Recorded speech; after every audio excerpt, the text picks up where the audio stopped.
నమస్కారం రాజలక్ష్మి గారు. నమస్కారం అండి. ఈ ప్రశ్న నేను అడగకూడంది. అంటే యాక్చువల్‌గా ఏది అసెంబ్లీ సాక్షిగా వాళ్ళు అవమానించింది ఏదైతే ఉందో, ఆ ప్రశ్న మీకు తెలిసిందే. ఒక్కటండి హ్మ్. అంజి గారు. హ్మ్. అసలు ఆయన చచ్చిపోయాడు కదా! ఆయన ఉంటే మాట్లాడతాడా? ఆయన నేనే చంపించారంటున్నారు. చాలా తప్పండి అది. ఆవేళ నేను కూడా శవం దగ్గరున్నా. హ్మ్. మాధవరెడ్డి గారు పోయినప్పుడండి, హ్మ్. అసలు ఎక్కువ ఆయన పాపం కళ్ళు తెరిచి కూడా చూడడు ఎవరిని ఆడవాళ్ళని నాకు తెలుసుండి. హ్మ్. నేను ఆయన రాజకీయం మొదలైనప్పటి నుంచి నేను చూసా.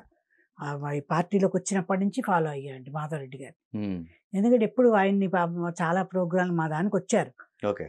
నాకు మంచి ప్రోగ్రామ్‌లు పిలమ్మా అంటే యూనిసెఫ్ ప్రోగ్రామ్స్‌కి ఆయన్ని పిలిచేదాన్నండి. హ్మ్. ఒకసారి అక్కినేని నాగేశ్వరరావు దానికి వచ్చేవారు. ఏది చేసినా కూడా ఇంటికి వెళ్ళేదాన్ని. ఆవిడ చాలా మంచి వ్యక్తి అండి వైఫ్. పద్ధతి గల మనిషి అండి. అసలు ఎక్కడ చంద్రబాబు నాయుడు వైఫ్ అండి, ఆయన వైఫ్ అండి. అసలు మాధవరెడ్డి తప్పు కదండి అది. అసలు వాళ్ళకి ఇదే పనా? ఒక పొలిటికల్‌గా ఎవరి ఇది వాళ్ళు చూసుకుంటూ తెల్లార్లేస్తే ఏం ప్రోగ్రాలు ఏం కార్యక్రమాలు చేయాలని చూసేవాళ్ళు. ఇలాంటివి వీటి గురించి అంత నీచంగా ఆలోచిస్తారండి?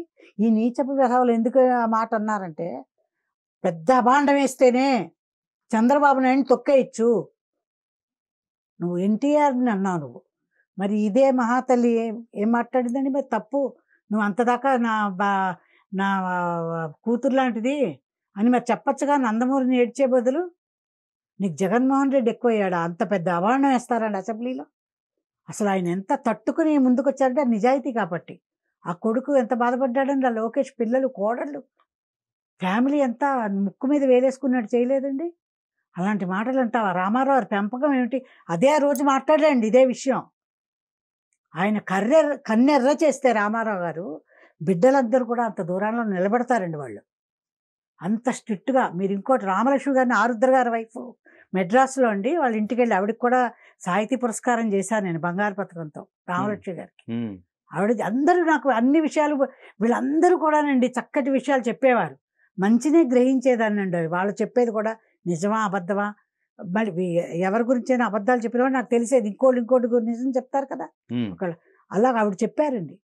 ఈ రామారావు గారు ఖాళీ లేక మెడ్రాస్‌లో ఆయన పాపం షూటింగ్‌లో ఉన్నప్పుడు కూడా పిల్లలు కానీ, ఆవిడ కానీ, బసవతారకం గారు కానీ వాళ్ళ షాపులకు కూడా వెళ్ళొచ్చండి అసలు. ఓకే. వాళ్ళు స్వతంత్రంగా షాపులకు కూడా వెళ్ళొచ్చట. ఆవిడ ఆరుద్ర గారి వైఫ్‌కి డబ్బులిచ్చి రామారావు గారు, ఆవిడ ఇంటర్వ్యూలో కూడా చెప్పారు, నాకు చెప్పారు. మీరు ఆవిడ ఇంటర్వ్యూ తీయండి. చెప్తారు. బుద్ధప్రసాద్ గారు కూడా చెప్తారు. ఓకే. ఆవిడ రామారావు గారు మా వైఫ్‌ని, పిల్లల్ని తీసుకెళ్ళి బట్టలు ఇప్పించని ఆవిడకి ఆ రోజుల్లో 5,000, 3,000 ఇప్పించేవారట. అంటే అన్ని బట్టలు వచ్చేవి అప్పుడు. చీరలు అవినండి. అలా ఆవిడ తీసుకెళ్ళేదిట. కొంచెం ఫ్రీగా ఉంటారు. రామలక్ష్మి గారు కొంచెం బాగా యాక్టివ్ ఇది ఆ రోజుల్లో. ఆరుద్ర గారు సినిమా యాక్టర్లు వాళ్ళు ఎడితే సరదాగా కార్డ్స్ ఆడుకోవడం అక్కడ టీ నగర్‌లోనే ఎక్కడో ఉండేవారు. నేను వెళ్ళా ఆవిడకి అవార్డ్ ఇచ్చినప్పుడు. ఓకే. రోడ్డు మీద ఇల్లు వాళ్ళది. హ్మ్. వాళ్ళ అలాంటి పిల్లల్ని పెంచాడండి ఆయన రామారావు స్ట్రిక్ట్‌గా. వాళ్ళని అంటావు. మగపిల్లలే నోరెత్తి మాట్లాడారు కదండీ అసలు. ఆయన ఎదురుగుండా నుంచుని. నాన్నగారు ఏం చెప్తే అది వినే రకాలు వాళ్ళు. పెద్ద కొడుకు కానీ, హరికృష్ణ కానీ, బాలకృష్ణ కానీ అంతమంది సంతానం ఎంతో స్ట్రిక్ట్‌గా బయటకు రాకుండా ఇంట్లోనే ఆవిడ నుంచి పెంచితే నువ్వు అంత మాట అంత కట్టడం భువనేశ్వర్‌కి ఎంత తప్పండి. చిన్నప్పుడు ఆవిడకి ఆయన చేసుకోమంటే చేసుకున్నారు. ఆవిడేం మోహించలేదు చంద్రబాబు నాయుడు గారిని కూడా. తండ్రి మాటకి కట్టుబడి మంచి కుర్రాడిని నాన్నగారు చేస్తారని పెళ్లి చేసుకుంది. అలాంటి ఆవిడ నువ్వు మాధవరెడ్డికి అంటకడతావా? ఎంత తప్పండి అది. ఆ రోజు నాలో ఆవేశం మీరు నమ్మరు. వెంకటకృష్ణ గారు వెంటనే మీడియా పంపండి అన్న. ఇలాగే ఆ రోజు గుండె పగిలేట్టు ఏడ్చా. వెంటనే రాధాకృష్ణ గారికి చెప్పా. ఇంటికొచ్చారు. మాట్లాడారండి అది బాగా ఇలాగే. ఇంకా నేను నానిని, అంబటి రాంబాబుని ఆ మంత్లో ఎలా తిట్టానోనండి నేను, నమ్మరు మీరు. ఎంత తప్పుడు మాటలు కూసినందుకు ఇవాళ భగవంతుడు అధపాతాళాన్ని తొక్కేశాడండి పార్టీతో సహా. నానిగాడికి ఏం లేకుండా అయిపోయింది కదా ఇప్పుడు. ఇప్పుడు భయపడుతున్నాడు. మమ్మల్ని కొడుతున్నారు, మమ్మల్ని తెలుగుదేశం వాళ్ళు వచ్చి తిడుతున్నారు అంటే సిగ్గుందా అండి? 420 అంటావా చంద్రబాబు నాయుడు? ఎవడరా 420? వీడు 420. ఆయన్ని 420 అంటున్నాడు అసెంబ్లీలో. వాళ్ళ వల్ల కదండి ఆయన బయటకు వచ్చేసింది. ఆంబోతు అని పాపం ఆయన్ని వ్యాఖ్యానించారు అచ్చెన్నాయుడు గారిని. ఆంబోతురా నువ్వు, నీ మీద నీళ్లు పడ్డా నీకు అన్ని మాటలు బాని అనరాని మాటలు అన్నావు. ఇదే మనకి శాశ్వతం అనుకున్నాం. 30 ఏళ్ళు పాలిద్దాం. 30 ఏళ్ళు కాదు కదా, 5 ఏళ్ళు పాలనలో కూడా నిన్ను చీకొట్టారు, 2వ సంవత్సరం నుంచే చీకొట్టారు చేసే పనులకి. ఎవడొచ్చాడండి? కియా మోటార్స్ నిలగొట్టావా? ఎంతమంది నిలగొట్టాడండి? ఎవరినో వచ్చి నిలబడి, ఓ జగన్మోహన్ రెడ్డి నీకు సూట్ కేసులతో డబ్బులు ఇస్తాం, మాకు ఈ ల్యాండ్ ఇవ్వండి, కోట్లు పెట్టి కోట్లు పెట్టాడు. అదే ఈయన 10 లక్షలు 8 లక్షలు పాపం ఎకరానికి అలా 5 లక్షలు అలా ఇద్దామనుకున్నారు ఇండస్ట్రీ పెట్టుకున్న వాళ్ళకి. జగన్మోహన్ రెడ్డి ₹1,00,00,000 ఒక్కొక్క దానికి అడిగట అనంతపురం వాళ్ళని. ఎంత ఇది చెప్పండి, రాయలసీమలో ఎంత చేశాడు అరాచకం. వెళ్ళిపోరా అండి, వాళ్ళు ఇవ్వలేక వెళ్ళిపోయారు, పెట్టలేదండి చాలా ప్రాజెక్టులు అలాగే వెళ్ళిపోయాయి. ఇప్పుడు మీరు అంతకు ముందు కూడా ప్రీవియస్ అంతా రాజకీయాలు చూస్తా వచ్చారు కదా? అవునండి, నేను ఎప్పుడు చిన్నప్పటి నుంచి నాకు రాజకీయాలు అంటే ఈ సంస్కృతి చూసారా? ఈ బూతులు గాని ఈ సంస్కృతి లేదండి, ఇంతకుముందు చూసారా? లేదండి. అసలు ఈ ఫస్ట్ ఈ జగన్మోహన్ రెడ్డి తరం నుంచి ఇదంతా ఇంత దారుణంగా ఈ 5 ఏళ్ళేనండి. ఇంకా అలాంటివి రావు అసలు, మీరు చూస్తూ ఉండండి. వాళ్ళని ఇంకా అసెంబ్లీ అసలు ఇప్పుడు వాడు బీఫామ్లు వేయడానికి కూడా అర్హుడు కాకుండా చెయ్యాలని అడిగితే, వద్దు బాబు నువ్వు వద్దు రావద్దు అని లోపల ఎలాగా అవుతుందండి? బెయిల్ రద్దు అయిపోతుంది సార్, ఇవన్నీ బెయిల్ రద్దు అవ్వదంటారా మీరు చెప్పండి? డబ్బు ఉందిలేండి, ఈ రోజులో ఏదైనా డబ్బు ఉంటే ఏదైనా సాధ్యం, కానీ అది కాదు అసలు. మీరు నేను అడిగేది కొంత దాకానే సార్ అంజు గారు, ఈ మాటకి మీకు ఎదురు చెప్తున్నా, డబ్బు కొంత దాకానే ఉపయోగపడుతుంది. లేదండి, అన్నిటికీ ఉపయోగం. ఇప్పుడు బాబు గారు మరి రావడానికి డబ్బు ఉపయోగపడలేక పోసాడు, కోర్టులో వచ్చేసారు కదా వాళ్ళు. అందుకు అది కూడా తప్పకుండా 12 ఏళ్ళు ఎవరు ఉంచరు కదండి, ఇది కేసు తేలాలి. కాకపోతే వాడికి ఏదో ఒకటి శిక్ష ఇన్నాళ్ళని వేసేయాలి. నీకు జీతాంతం వేయకపోయినా బాబు ఇంత ఫైన్ కట్టు, 2 ఏళ్ళు జైలు శిక్ష. ఓకే, అది చట్టపరంగా ఓకే. నేను అడిగిన ప్రశ్న చెప్పలేదు. ఇదే ఈ సంస్కృతి అంటే అసెంబ్లీలో ఈ కైండ్ ఆఫ్ థింగ్స్ ఇంతకు ముందు మీరు చూసారా? అస్సలు చూడాల. మనం లాల్బాబు శాస్త్రి గారు లాంటి వాళ్ళ మాటలు మీకు తెలుసు కదా, ఏమండి కాసు బ్రహ్మానంద రెడ్డి గారు, వీళ్ళంతా మాట, వెంగళరావు గారు లాంటి వాళ్ళు మాట పడని వ్యక్తులండి వాళ్ళు. డబ్బు తీసుకోవడం కానీ కరప్షన్స్ ఎక్కడైనా ఉందా అండి అసలు? కుమారుడికి లాల్బాబు శాస్త్రి గారి కొడుకు మహేంద్రనో ఏదో అప్పుడు కంపెనీ ఉండేదండి, అది దాంట్లో ఉద్యోగం వచ్చింది ఆయనకి. ఈయన సీఎం, కొడుకు ఉద్యోగం వస్తే వాడిని మేనేజర్ చేసేసారట ఇమీడియట్గా ఆ అబ్బాయిని. వెంటనే వచ్చి నాన్న నేను మేనేజర్ అయిపోయా అన్నట్టు. అది నువ్వు కాదురా, నన్ను చూసి నిన్ను మేనేజర్ చేశారు బాబు, వెంటనే వెళ్ళి రిజైన్ చేసిరా. అలాంటి మహానుభావులు ఉన్న పాలించినటువంటి దేశం అండి మంది. ఇవి భూమాత కూడా భరించాలి కదండి, ఇన్ని బూతులు పంచాంగం. అసెంబ్లీని దేవాలయంగా చూడవలసిన అసెంబ్లీలో నువ్వు ఏ చంద్రబాబు నుండి కళ్ళారు చేస్తావు? నువ్వెంత, నీ వయసు ఎంత, నీ నాన్నతో సమకాలీకులైనా నువ్వు ఆయన్ని ఎదిరించావు.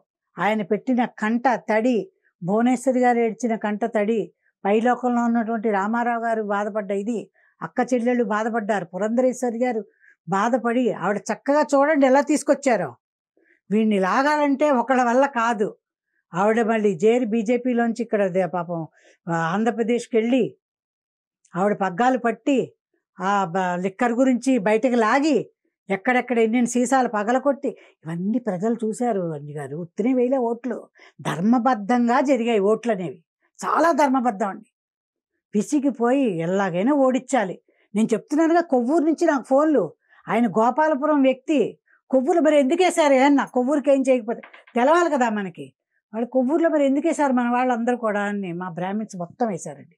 మా కమ్యూనిటీ మొత్తం చంద్రబాబు నాయుడు గారు తెలుగుదేశం అంటే. వాళ్ళు అంటున్నారు, అయ్యా తెలుగుదేశం చంద్రబాబు నాయుడు గారు నెగ్గాలని పిచ్చిదానా, ఇవి జగన్మోహన్ రెడ్డిని దింపాలని కదా ఓటు జరిగిన ఎలక్షన్స్. ఏ వ్యక్తులు నిలబడ్డా కూడా గెలిచారు కదండి, అందరు గెలిచారు కదా, రైట్, మ్యాక్సిమం గెలిపించుకున్నారు. ఆ 11 సీట్లు వచ్చాయంటే అది ఇంకా అంతేనే, రాకపోతే ఏడుస్తాడని భగవంతుడు వేసాడే పాటిస్తున్నాడు. ఇంకేడు చచ్చిపోతాడు కదా, అసలు కూర్చోవాలి కదా లోపలికి వచ్చి. ఆ విధంగా గెలిపించారండి. అరాచకం అండి.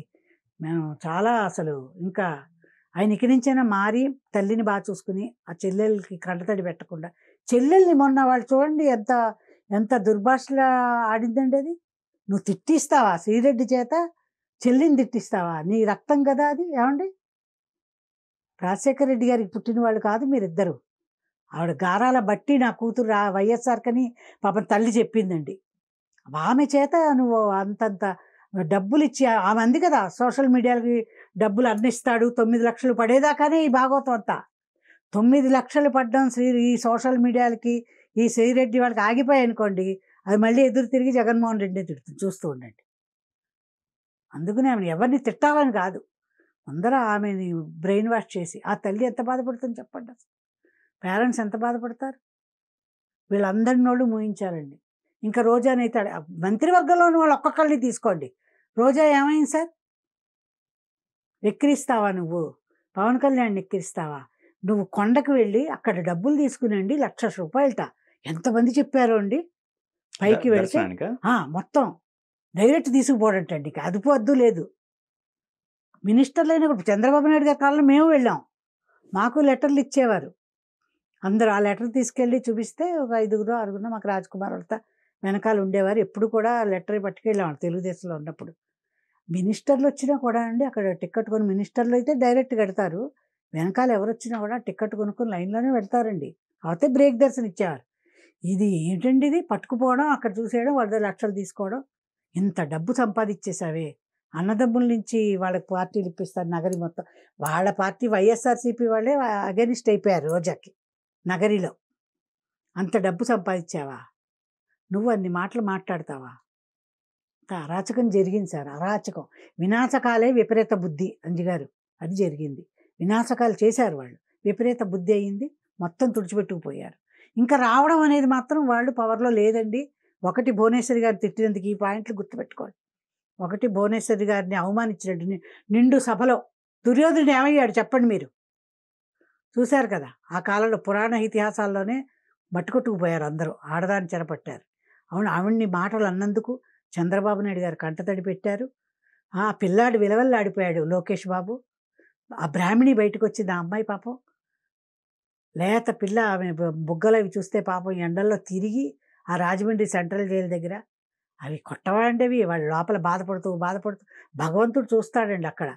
ఇది పాప ఆయన హిస్టరీలో రాసిందేమో.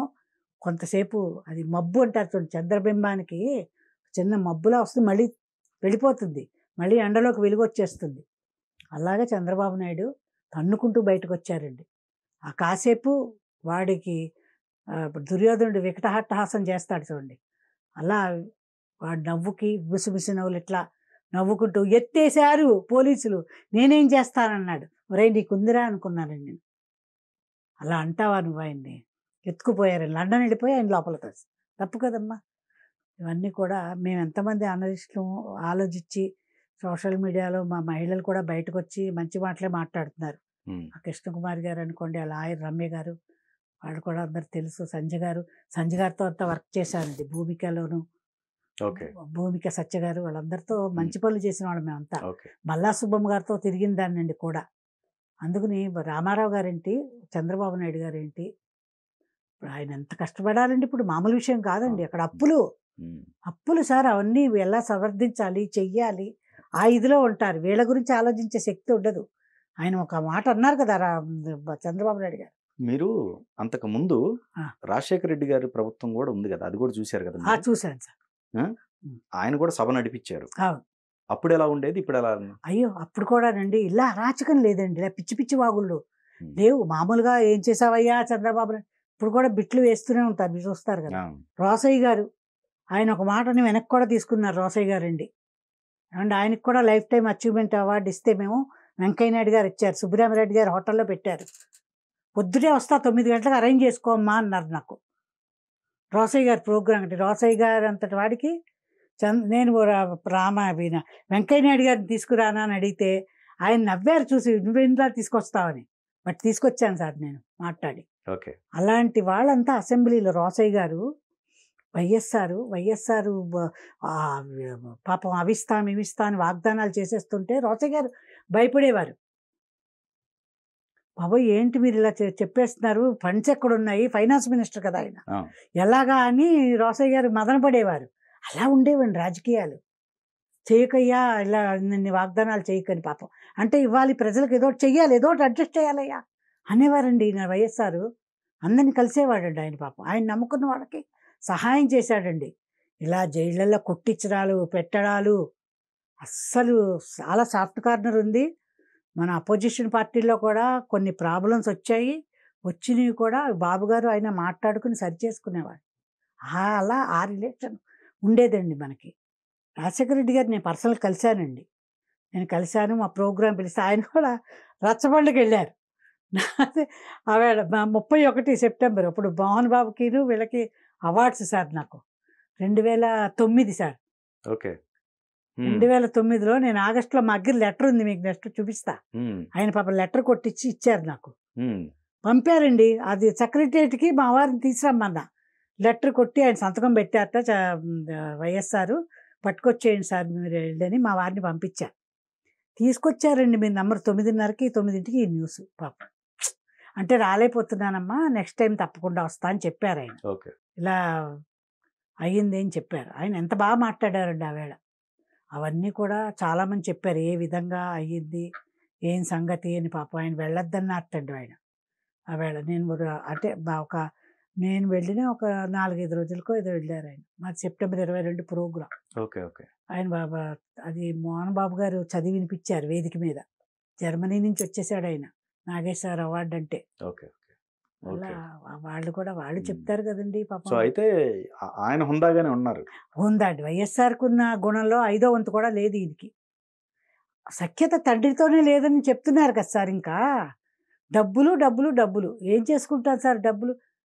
మనం అందుకునే డబ్బులు అంటే పాపం వైఎస్ఆర్ని కూడా అనుకున్నారు, ఇంత కొడుకు గురించి ఈయన సంపాదించేశాడు, కోట్లు కోట్లు బస్తాలు బస్తాలు అసలు పట్టుకొస్తుంటే సార్ అది లెక్క పెట్టడానికి కూడా కష్టమయ్యేదండి. మనం ఒక లెవెలే డబ్బు సంపాదించాలి, మననే డబ్బు తినేస్తుంటే. మనం డబ్బు సంపాదించుకోవాలి. డబ్బు మనం సంపాదిస్తే మనం ఏమవుతాం చెప్పండి. ఆ విధంగా అంటే ఆయన తప్పులేదు, ఆ ప్రెషర్ ఇచ్చి వెనకాల అన్నీ జరిగాయి. భారతీయ సిమెంట్ కానీ, మరి సాక్షి పేపర్లు కానీ, మామూలు పైసలండి. పెట్టుబడులు పెట్టి తప్పుడు లెక్కలు రాసుకుని పర్సంటేజ్ పెంచేసి నానా యుద్ధం అయింది కదా సార్. మంచిగా ఉండాలి అందరూ లోకల్లో. ఆ శ్రీకృష్ణ భగవానుడు చెప్తున్నాడు, నేను భగవద్గీత చదివే మీ దగ్గరికి వచ్చాను, డైలీ చదువుతానండి. లోకం సుభిక్షంగా ఉండాలి, అందరినీ కాపాడిన ఆయన అన్నట్టు అర్జునుడికి చెప్పిన ఇదే అందరికీ. ఏమంటారు, నాలికలు కోసేయాలనుకున్నాండి ఆ రోజే. నాకు ఆ శక్తి భగవంతుడు ఇవ్వాల. అసెంబ్లీలోకి వెళ్ళి నాలుకలు కోసేస్తే అయిపోయేది కదా అనుకునేది.